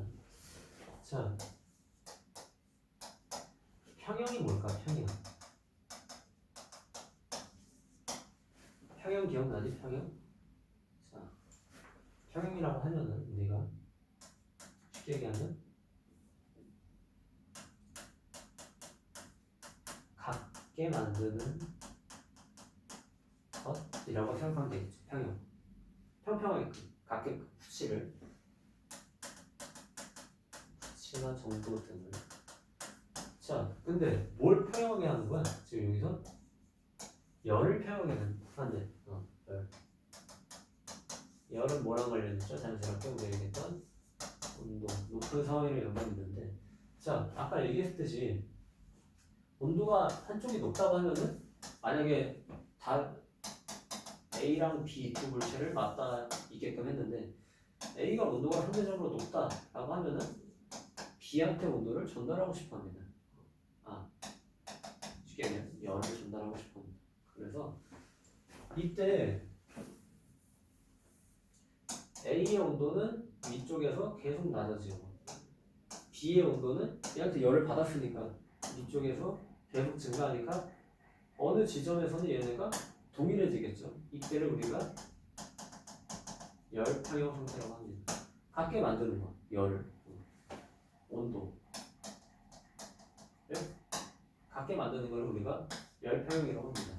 그래서 밑에 그래프 한번 보면은 온도가 높은 거, 낮은 거 쭉 했더니 딱 어느 지점에서 얘네가 더 이상 온도가 변하지 않지. 이때를 우리가 열평형 상태라고 합니다. 오케이? 자, 그래서 이 그림은 뭐 봐주면 되고, 그러니까 쉽게 얘기하면 열이 고정된다고 봐도 될 것 같습니다. 자, 왜냐하면 온도가 높은 물체가 뭐 어느 정도 가지고 있었는데 네모라는 값을 가지고 있었는데 줄어들어서 세모라는 값을 가지게 돼. 그리고 반대로 어떤 물체 P, 얘는 온도가 낮았는데 이 정도 가지고 있었는데 세모라는 값을 가지게 됐어. 그러면은 동그라미 세모만큼 증가한 y값, 여기에서 이만큼 빠진 x값, x랑 y의 절대값이 같다는 얘기입니다. 어쨌든 이 중간 지점으로 모이는 거니까. 그래서 똑같이 준 만큼 내가 받게 되는 거니까. 그래서 그것도 좀 기억을 해주면 될 것 같고, 변하지 않는다 이런 거. 자, 그리고 오케이. 자, 그래서 열평형은 그냥 간단한 개념이니까 한번 봐주면 되고, 열평형 상태 이용 뭐 사실 이거 그때 봤었는데, 이것도 그때 봤었는데 다시 한번 읽어보자. 이거를 막 왜 그래가지고 이거를 설명해. 니네가 이거는 이런 문제는 안 나오기 때문에 그냥 이런 것들이 있구나 하고 넘기면 됩니다. 이런 거는 예시 같은 거는. 그래서 이 예시도 한번 읽어봐 주시면 될 것 같고, 자, 옆에는 열량이라는 개념, 열량 중요하니까 곧 나옵니다. 다음 페이지였나? 자, 열량, 열이랑 양을 따로 가지고 갑니다. 열이 지금 계속해서 우리가 뭘 보고 있어? 열이 이동하는 걸 보고 있지. 뭐 전도랑 대류랑 복사, 얘네들도 열을 이동시키는 방식이었고, 그리고 저 열평형 같은 것도 열이 어쨌든 이동을 해야 될 거 아니야. 높은 곳에서, 온도가 높은 곳에서 낮은 곳으로 열이 이동하는 거 우리가 계속 봤지. 이동. 자, 이동할 때 그 양, 그거를 우리가 열량이라고 합니다. 그러니까 온도가 높은 곳에서 낮은 곳으로 이만큼 줬어. x라는 값이 이동을 했어. 그러면 이 x라는 값이 뭐가 되는 거야? 열량이라고 할 수 있는 거야. 오케이? 열량 단위는 우리가 칼로리랑 킬로칼로리를 얘기합니다, 보통. 자, 많이 들어봤죠? 칼로리. 다이어트 할 때 보통 많이 쓰는 단위긴 한데. 자, 그래서 이 정도 좀 알아두고 다음 거 넘어가야겠죠. 기억을 하려는 모르겠네. 자, 그래서 어쨌든 우리가 지금 많이 보진 않았지만, 지금 이 단원의 전반적인 핵심 포인트는 뭐야, 결국에? 열이라는 존재를 어떻게 이동을 시키면, 이동한 결과는 어떻게 되는가? 어떤 영향을 끼치는가? 이 전체적인 틀을 가지고 보는 게 지금 8단원이기 때문에 이런 키워드들에 맞춰가지고 좀 봐주면 될 것 같습니다. 자, 그래서 오케이, 다음 페이지로. 다음 페이지 보면은 뭐 문제 이거는 똑같이 풀어주시고, 자, 실험 같은 거 이거 뭐 사실 크게 중요하지 않은데 이것도 같은 내용이라. 뜨거운 물이 있고 차가운 물이 있습니다. 자, 그러면 얘네 둘이 맞닿아 있으면은 당연히 이제 예상이 되죠. 뭘 전달시켜? 열을 전달시킵니다. 그래서 별평형이 일어났다. 별평형이 일어났다. 나타낸 게 이 실험입니다. 전체 실험. 오케이? 그래서 이거는 뭐 딱히 어려울 건 없으니까 한번 읽어보면 됩니다. 끝에 30도로 얘네 온도가 같아지게 된다. 이 정도. 자, 그래서 영어도 이렇게 해주시면 되고, 다음 페이지.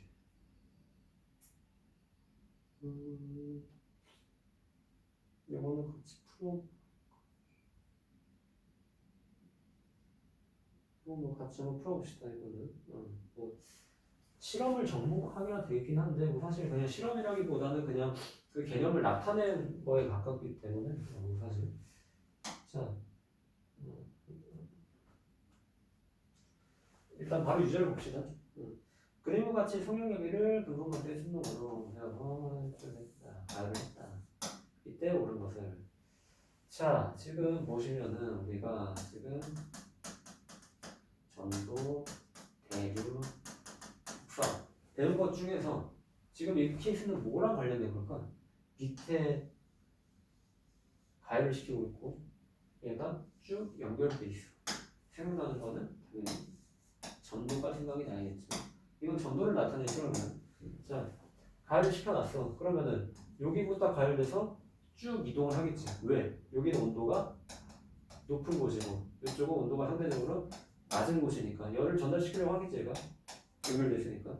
자 1번 열은 A에서 B로 전달된다. 이쪽에서 이쪽 맞죠?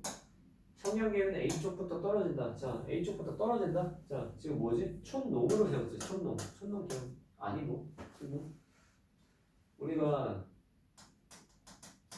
양초를 태울 때 촌농이 보통 녹는다고 그래서 녹는다라고 표현하는데 얘가 녹아 없어지면은 이 위에 서 있던 성형계는 자연스럽게 밑으로 떨어지게 되겠죠. 밑에 지지하고 있던 받침대가 녹아 없어지는 거니까. 오케이? 자 그러면은 A부터 열을 받으니까 A 쪽부터 떨어지는 게 맞겠죠. 왜냐면 A부터 이 촌농이 하나 둘씩 녹아 없어지게 되는 거니까. 그래서 2번도 맞는 얘기. 금속 막대의 입자가 이동하여 열이 전달된다. 이것도 맞을까? 틀릴까?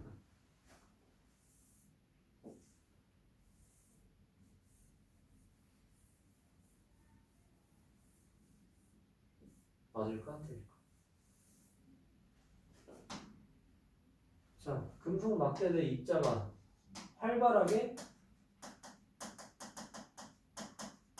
운동할까? 아니면 둔하게 운동할까? 아니면 어떻게 되겠니 이거?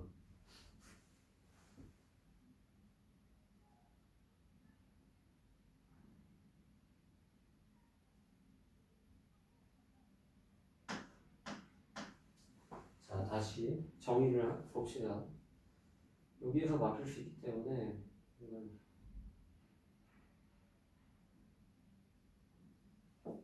지금 우리가 열 전달하는 방식을 우리가 봤는데 전도는 지금 어떻게 되겠니? 입자의 운동이 차례대로 전달되는 거지. 입자가 활발하게 운동은 해. 자, 근데 이 운동 자체가 얘네 연습대 내는데 계속 전달이 되는 거고. 오케이? 그래서 입자 자체가 이동하는 건 아닙니다. 이거는. 자, 그럼 다시 돌아와서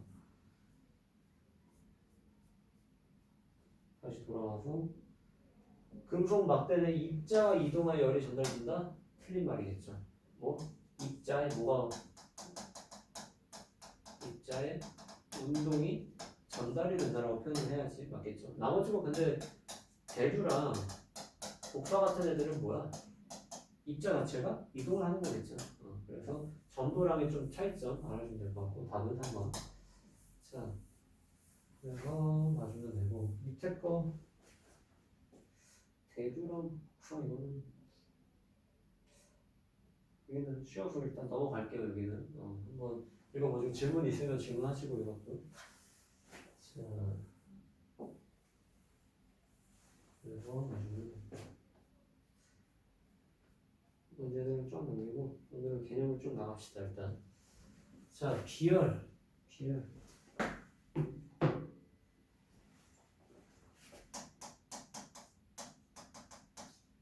비열이라고 하면 우리가 뭘까?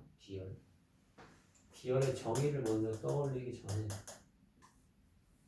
우리가 아까 봤던 열량부터 봅시다. 열량의 단위는 칼로리가 있어. 킬로칼로리가 있었는데 자 열량 자체가 뭐지? 열이 전달될 열이 이동할 때 그 이동한 양을 우리가 열량이라고 했죠. 자 그래서 이런 열량 가지고 보면 되는데 비열의 정의 자체가 열량을 알아야지 되는 것들이야. 1kcal라고 하는 물 1kg짜리를 온도를 정확히 1도 높이는 데 필요해 열량을 우리가 열량 뭐였어요? 열이 이동하는 양 이걸 우리가 1kcal라고 합니다. 오케이? 자, 그러면 이게 뭔 말인가 싶긴 하겠지만 밑에 거 봅시다.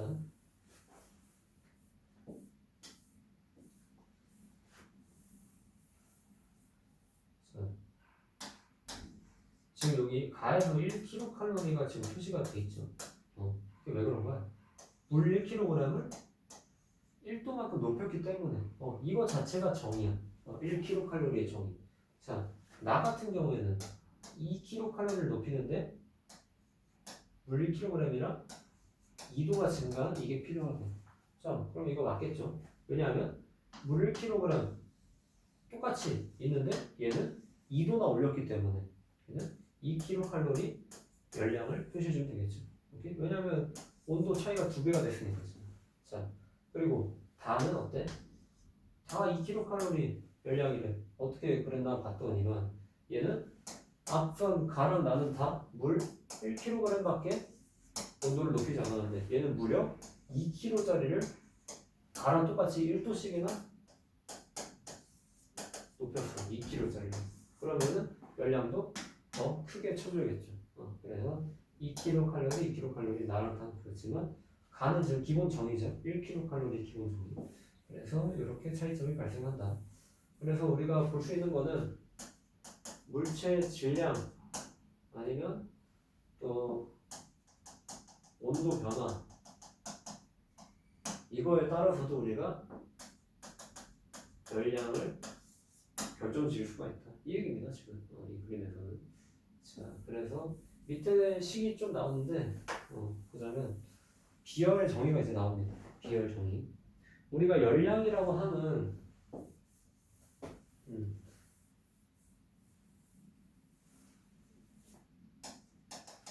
앞서 봤듯이 열의 이동량이기도 하고 우리가 보통 1kg의 물을 1도 정도 높였을 때 그 열량을 1kcal라고 얘기를 하는데 비열은 그 열량을 물어본 겁니다. 어떤 물질 1kg짜리를 1도 동안 높이는데 과연 얼마만큼의 열량이 필요한가? 그거를 구하는 게 우리가 비열을 구했다라고 할 수 있는 거죠. 오케이? 자, 물의 비열이 1이에요. 1kg짜리 1도 위에서 봤던 거지? 1도 높이는데 우리가 1kcal가 필요하다. 이 얘기이기 때문에 물의 비열은 1이라고 볼 수 있는 거고. 자, 보통 우리가 여러 물질들이 되게 다양하죠. 물질이라고 하면 물질이 굉장히 뭐 이것저것 많은데 이 중에서 물의 비열이 1로 생각보다 얘가 꽤 높은 편입니다. 엄청 커요, 얘가. 거의 기준점이라. 그래서 엔간한 거는 다 물보다 비열이 작다라고 표시하면 될 것 같고 뭐 문제 풀거나 아닐 때. 자, 비열이 크면 클수록 어떨 때? 지금 비열 자체가 뭐야? 뭘 물어보는 거지 결국에? 열량을 물어보는 거지. 근데 온도가 열량을 높이려면 어떻게 필요해? 뭐가 온도랑 또 관련이 있겠죠. 그래서 온도랑 열량이랑 또 관련이 있는 거 여기서도 찾을 수 있는 거. 오케이? 자, 밑에 식 너무 중요하겠죠 이거. 그때 달달 외우라고 시켰는데 이거 모르면 2단원에서 문제 못 풀어 그냥. 자, Q는 CMT 뭐야? Q는 열량, C는 뭐? 비열, M은 질량, T는 온도 변화. 자, 우리가 비열, 질량, 온도 변화만 있으면 우리가 뭘 구할 수 있다? 열량을 구할 수가 있다. 이 얘기죠. 여러분, 이런 거 변형하는 걸로도 많이 나오는데 뭐 식에서는 지금 Q를 구하기 쉽게 돼 있지만 뭐 비열을 구해야 된다고 하면은 이거를 이쪽으로 해양시켜줘서 M분의 Q 뭐 이런 형태로 바꿔서도 니네가 대입을 해준 다음에 풀 수가 있겠죠. 그래서 요거는 상황에 맞게끔 변형을 계속 시켜줘야 되기 때문에 제일 기본적인 식인 요거 가지고 일단 암기를 좀 해주시면 될 것 같습니다. 자, 그래서 지금 내용이 뭐냐? 결국에 비열 어떤 애? 물질 1kg 얘를 1도점으로 높이는데 필요한 열량을 우리가 알고 싶다. 이러면 이게 비열이다 라고 하는 겁니다. 오케이? 그래서 이거는 비열 공식까지 좀 기억을 해두시고, 밑에 보면은 아까 얘기했듯이 물이 거의 제일 크죠? 비열 따졌을 때. 나머지가 뭐 콩가루나 알루미늄, 납 이런 게 만약에 저기 시험에 선지로 만약에 나온다고 하면 얘네는 일단 물보다 다 작겠구나. 뭐가? 물보다 비열 자체가 꽤 작겠구나 라고 생각하고 풀면 돼. 이렇게? 물이 앵간하면 다 커 거의. 이렇게? 자, 그래서 물 비열까지 좀 이렇게 봐주면 될 것 같고요. 비열에 의한 현상, 여기 뭐 그때 여기도 했었던 기억이 나는데 봅시다. 낮이랑 밤에 뭔 차이? 바람 부는 차이, 방향, 이런 것도 연관이 있다는 거 우리가 그때 공부를 했었는데 기억이 나려나 이거? 자, 태양 열 에너지, 우리가 태양은 언제 뜨니? 태양이 낮에 떴어. 그러면은 우리가 바다랑 육지 중에서 육지가 바다보다 비열이 작습니다. 왜? 왜 그럴까? 아까 선생님이 뭐라 그랬어?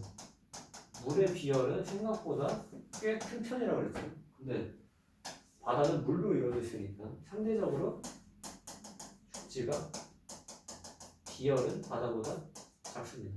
그래서 낮에 해가 이렇게 떠 있을 때 육지가 바다보다 더 빠르게 데펴진다고 보면 됩니다. 비열이 뭐였어? 어떤 물질을 1도 높이는데 필요한 열량이었지. 육지가 더 빨리 온도를 높일 수 있는 거야. 오케이? 그러면 얘가 엄청 빨리 달궈졌어. 그러면은 얘가 지금 달궈졌으니까 달궈진 공기가 어떻게 돼? 상승하겠죠. 이거 뭐였지? 이건 또 뭐랑 관련했어? 대류랑도 조금 관련이 있겠죠. 공기가 따뜻한 공기가 상승하는 거. 그러면은 얘가 쭉 상승해가지고 간 다음에 바다 쪽에서는 어떻게 될 것 같아? 온도가 낮으니까 바다 쪽은 어떻게 되겠어? 공기가 가라앉겠죠. 왜? 온도가 낮으니까. 우리 아까 대류할 때 썼지 이거. 그래서 온도 낮은 애는 이렇게 가라앉으니까 온도가 낮은 쪽에서 또 육지 쪽으로 바람이 불게 되는 거죠. 자, 그러면은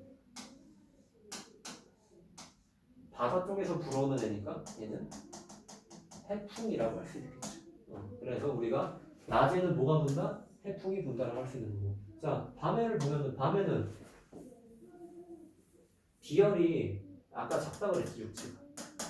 비열이 작은 만큼 온도가 빨리 올랐다가 빨리 떨어지는 거야. 그러면은 밤에는 지금 해가 있니 없니? 해가 없으니까 얘가 빠르게 식어버리는 거지. 그러면은 이쪽 공기가 더 차갑겠죠. 그래서 기온 하강하니까 얘가 공기가 하강해가지고 반대로 이번에는 바다 쪽으로 바람을 불게끔 만드는데 이게 육풍이라고 할 수 있겠죠. 왜냐? 육지 쪽에서 불어오는 바람이라는 뜻이기 때문에. 오케이? 그러면은 이렇게 쭉 불어가지고 바다 쪽은 어떻게 돼? 천천히 식으니까 얘도 낮에는 어느 정도 가야도 되겠지. 바다 쪽도. 근데 밤이 되면 얘는 금방 식어버리는데 바다 쪽은 한참 있다가 서서히 식어버리니까 얘는 상대적으로 온도가 높겠죠. 바다 쪽은 공기가. 그래서 높다 보니까 다시 상승해가지고 또 순환하는 과정을 겪게 되는 거죠. 이게 대류랑도 관련이 있는 거예요. 그래서 낮에는 해풍이 불고 밤에는 유풍이 부는 거. 이거 좀 기억해 두면 될 것 같습니다. 비열 자체는 애초에 그냥 뭐가 더 크다? 바다가 더 크다. 이거는 조금 좀 기억을 해주면 될 것 같습니다. 이거. 그래서 이렇게 해주면 되고. 자, 해주면 됩니다. 그래서 비열 파트까지 해봤으니까 10편차까지 나가는 시간이 될까? 5편차까지 나가보죠. 10편차.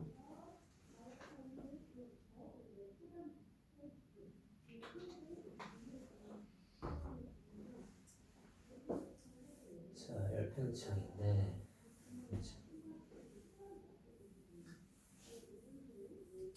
열팽창도 우리가 그때 뭐 사실 가볍게 보긴 했는데 열팽창도 굳이 좀 다시 봐주자면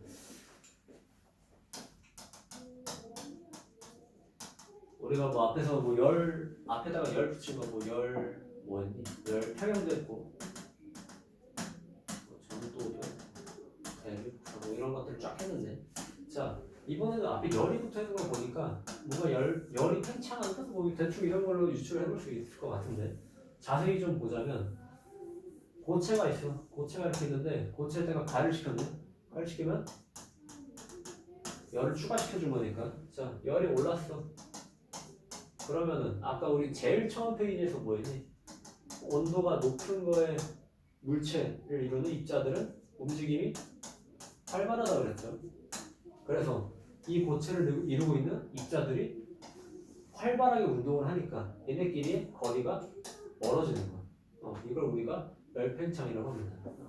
그래서 여기에다가 별표 쳐놓을까? 3번.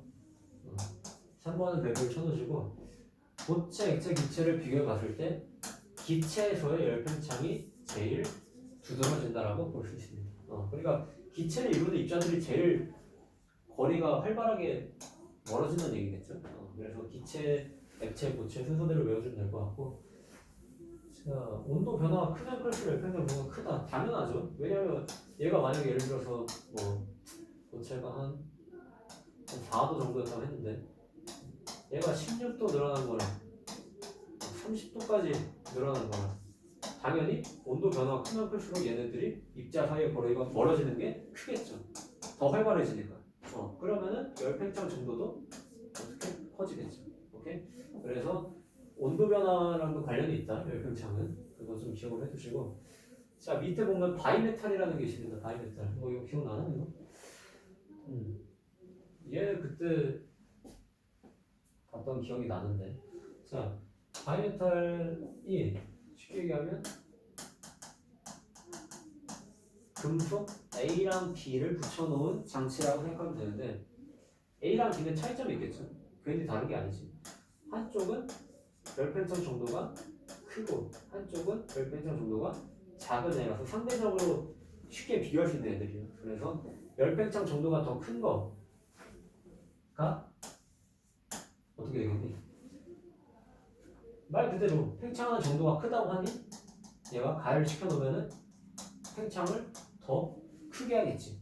그리고 얘는 당연히 반대로 팽창을 더 적게 할 것이고 자 그러면은 가열을 밑에서 딱 시켜놓은 거야 얘를. 그러면은 얘가 많이 팽창하는 이 밑에 깔린 B라고 하잖아. 이게 바로 A라고 하고 그러면 B가 많이 팽창하면 팽창할수록 더 많이 얘를 들어 올리게 되는 거야. 적게 팽창하는 쪽으로. 그래서 적게 팽창하는 쪽으로 얘가 구부러지게 됩니다. 그래서 이거 휘어지는 거 방향 헷갈리지 말고 이거 방향 헷갈리지 않기.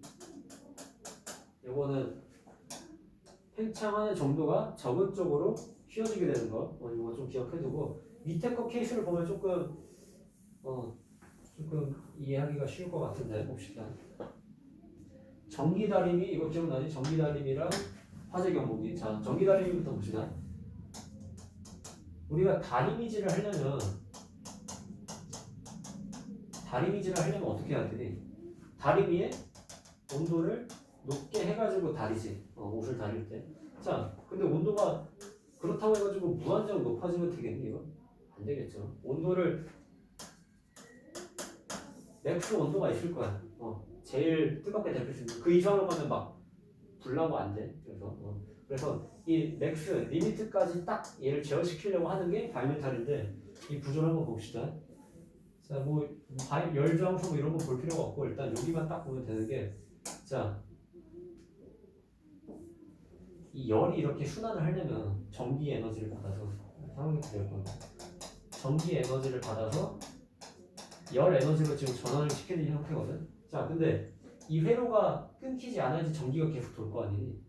그러니까 열이 계속 공급이 되는 게 회로가 안 끊기는 상황인데, 자 그러면은 온도가 낮을 때 우리가 다림이 이제 막 작동했어. 작동을 시켰는데 이때는 온도가 낮으니까 얘가 딱 붙어 있는 거야. 멀쩡하죠. 근데 온도가 높으면 높을수록 어때? 얘가 휘어지게 되겠지. 왜냐? 열 팽창이 일어나서 바이메탈 팽창도가 작은 쪽으로 휘어지게 되니까. 그러면은 지금 얘랑 붙어 있을 때는 지금 회로가 연결이 돼 있는 건데 얘랑 얘가 떨어지게 되면은 회로가 연결이 끊긴 거죠. 이때는 열이 딱 온도가 너무 높아진다 싶으니까 끊어버리는 거야. 오케이?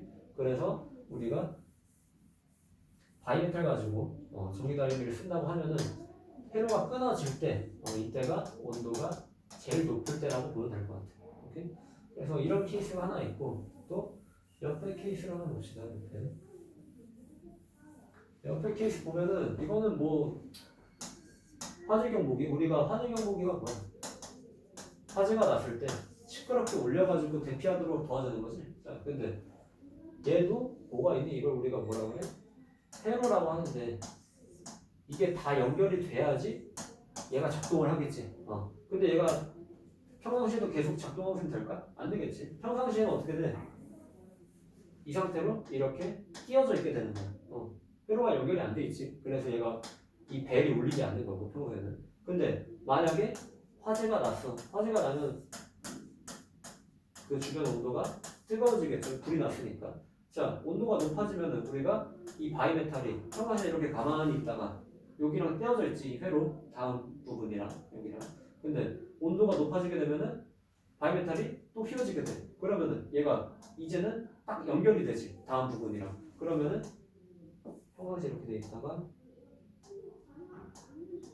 이렇게 휘어졌다고 하면은 이제 이 회로가 연결이 되는 거야. 딱. 그러면은 이 벨이 평상시에 작동 안 하다가 다 연결됐으니까 이제서야 막 울리기 시작하는 거지. 그래서 우리가 화재가 나면 이 벨 소리를 들을 수가 있는 거지. 오케이?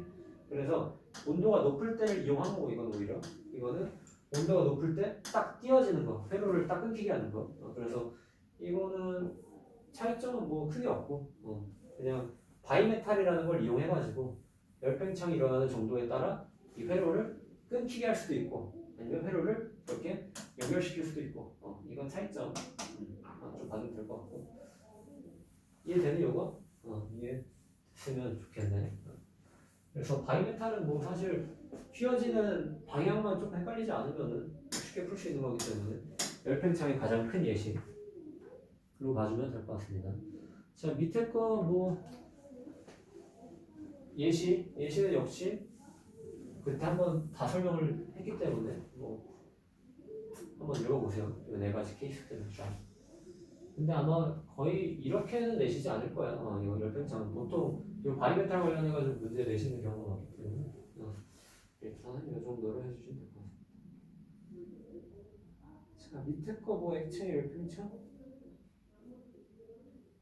이것만 좀 보자면 온도계랑 음료수병 이 두 가지 케이스는 그래도 좀 기억을 해둡시다. 이거는.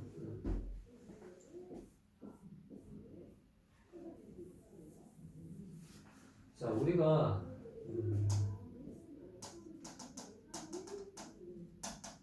열팽창 이 정의 자체가 애초에 가열을 시키면 물체 아니면 물질을 구성하고 있는 입자가 운동이 활발해지는 얘기겠죠. 자, 근데 이게 온도계랑 음료수병에도 이게 지금 원리가 쓰이는데 온도계 같은 걸 한번 보면은 온도계 안에 이 빨간색 이거 있지. 액체. 빨간 액체라고 하죠. 자, 빨간 액체가 열을 받게 되면은 우리가 열팽창에서 배운 것 같이 얘도 입자 운동이 활발해져서 어떻게 돼? 부피가 늘어나게 되는 겁니다. 그래서 우리가 온도계 이렇게 쫙 있다가 쭉 올라가잖아. 온도가 올라가면 따라서 그게 이 이유입니다. 액체가 열 받아가지고 입자 운동 활발하게 하고 팽창을 시켜서 액체 부피를. 이거 부피 수축하는 건 반대겠지? 왜? 열을 안 받았으니까. 차가운 환경에 있으니까 얘가 액체 부피가 수축하게 되는 거야. 오케이? 그래서 부피 수축하는 거, 팽창하는 거 요거 이용해가지고 온도계도 온도를 표시한다. 이것도 기억해두면 될 것 같고. 그리고 음료수병. 자, 음료수병은 뭐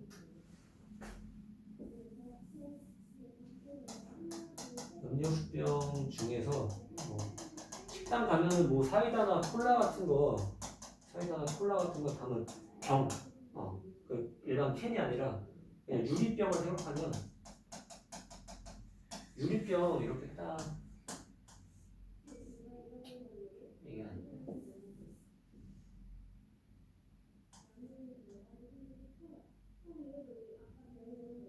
이렇게 있다고 하면은 콜라가 이렇게 막 차 있다고 하는데 이 끝까지 막 차 있진 않지. 보통 한 이 정도는 남겨놓는단 말이야. 이 정도는 왜 그럴까 이거? 혹시나 이 병이 만약에 조금이라도 온도가 높은 환경으로 간다고 높은 환경에 노출된다고 하면은 얘가 이 부피가 아까 온도계 액체 늘어나는 거 봤지? 이것처럼 부피가 이렇게 조금씩 올라가지고 유리병이 깨질까봐 이거를 방지하기 위해서 너무 지금 꽉 차 있는 상태면 애초에 그냥 열을 가면 그냥 깨져버리겠지. 그래서 어느 정도는 좀 예방 차원으로 이렇게 조금 비워놓는다. 이거를 음료수병에서 뭐의 예시로 들 수 있다? 열, 팽창의 예시로 들 수가 있다. 그래서 나중에 뭐 식당 가서 한번 보세요. 사이다나 콜라병 같은 거 보면은 조금씩 비어져 있는 걸 볼 수 있습니다. 자, 그래서 일단 열 팽창은 여기까지 하면 될 것 같고, 열 팽창 일단 여기까지 하고요. 원래 니네가 오프라인으로 왔으면 내가 문제를 더 풀리겠는데 지금 온라인이어가지고 문제를 풀릴 수가 없어서 일단 개념 설명을 일단 여기까지 하고 수업은 여기까지 하고 숙제를 니네가 이걸 풀 수가 없구나. 혹시 뭐 연우랑 나연이 중에 패드가 있다, 뭐 아이패드든 뭐가 있다 하면은 이거 파일 중앙가지고 뒤에 내신 수술 이거 말고 그냥 단원평가 문제 있죠 이거. 제일 끝쪽에 있는 거 이거 범위 다 포함된 거 요것만 숙제로 만약에 패드가 있다고 하면은 그냥 PDF 파일 위에다가 스며서 풀면 되니까. 근데 만약에 패드가 없다 라고 하면은 그냥 이 개념만 노트에다가 쭉 정리해오세요. 이거 감사합니다 이거. 노트에다가 해왔는지 안 해왔는지. 근데 만약에 패드가 있다라고 하면은 뭐 노트에 굳이 정리할 필요는 없이 그냥 패드에다가 이거 다 있으니까 파일 위에다가 공부하고 그 뒤에 제일 뒤에 있는 단어 평가만 쭉 풀어주면 됩니다. 그리고 뭐 수권 같은 거 질문 있는 사람은 수권 질문도 좀 뽑아서 갖고 오시고 다음 주에는 아마 혼합물 분리 그거 문제 다시 좀 풀리고 이거 비열도 문제 더 풀릴 거니까 따로 뽑아가지고 개념 나가는 거는 일단 이 정도까지 수권이랑 비열 열팽창. 자 근데 뭐 다음 주에 한번 보고 니네 얼마큼 이해했는지 보고 좀 안 돼 있다 싶으면은 개념 다시 볼 거니까 비열 열팽창도 궁금한 거 있으면 또 질문 계속 하시고 그러면 될 것 같습니다. 오케이? 그래서 오늘 수업은 일단 여기까지 찍도록 하겠습니다. 오케이? 공부 열심히 하시고 둘 다.